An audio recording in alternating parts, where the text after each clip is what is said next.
They went to sea in a sieve, by Edward Lear. They went to sea in a sieve, they did, in a sieve they went to sea. In spite of all their friends could say, on a winter's morn, on a stormy day, in a sieve they went to sea.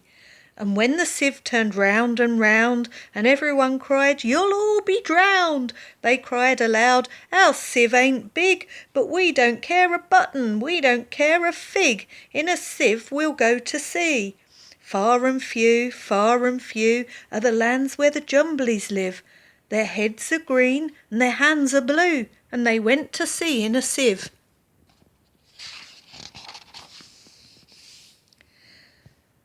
They sailed away in a sieve, they did. In a sieve they sailed so fast, with only a beautiful pea-green veil tied with a riband by way of a sail to a small tobacco pipe mast.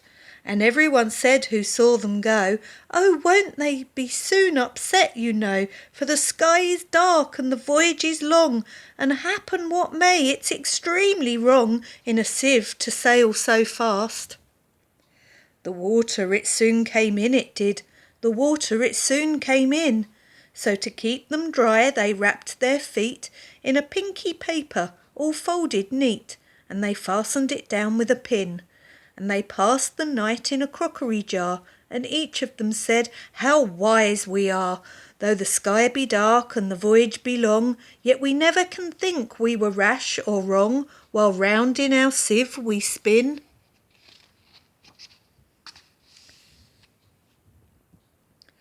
And all night long they sailed away, and when the sun went down, they whistled and warbled a moony song to the echoing sound of a coppery gong in the shade of the mountains brown.